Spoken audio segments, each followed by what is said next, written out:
Nikisema TBT nakuwa na maanisha Throwback Thursday, Bongo Flava ya zamani, muziki unaoburudisha na kuelimisha jamii. Leo ikiwa ni Throwback Thursday, yani TBT, tunarejelea enzi ambazo muziki wa Bongo Flava haukuwa wa kuburudisha peke yake, bali ulikuwa ni darasa la kutoa elimu na kuhamasisha jamii kuhusu masuala mbalimbali ya kimaisha. Wasanii wengi wa kizazi cha mwanzo walitumia vipaji vyao kuzungumzia changamoto zilizokuwa zikikabiliwa na jamii kama vile ukimwi, matumizi ya madawa ya kulevya, umasikini, rushwa, mapenzi yenye uwajibikaji na umuhimu wa elimu. Miongoni mwa wasanii waliotoa mchango mkubwa ni Feruzi, ambaye kupitia baadhi ya nyimbo zake aligusia swala la maambukizi ya virusi vya ukimwi VVU na kuhimiza jamii kuchukua tahadhari pamoja na kuondoa unyanyapaa wa waathirika. Mbali na Feruzi, wasanii kama Professor Jay naye alikuwa miongoni mwa wasanii waliotumia muziki kama sauti ya wananchi kupitia wimbo wake wa Ndio Mzee, akizungumzia masuala ya uongozi, changamoto za maisha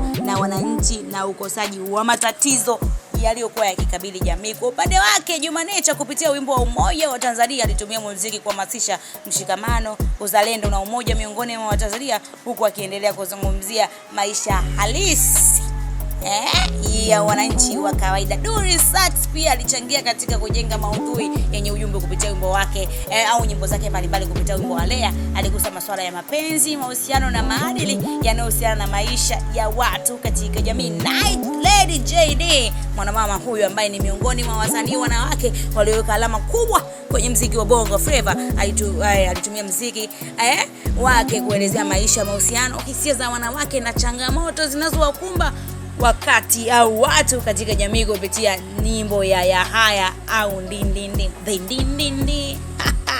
Wasanii hawa na wengine wengi walithibitisha kuwa muziki unaweza kuwa zaidi ya burudani, unaweza kuwa darasa, kioo cha jamii na njia ya kuleta mabadiliko chanya katika jamii zetu za Kitanzania au jamii zetu za Kiafrika. Ni wazi kwamba Bongo Flava ya zamani ilikuwa zaidi ya burudani, ilikuwa chombo cha kuelimisha, kuonya, kuhamasisha na kujenga jamii yenye maadili.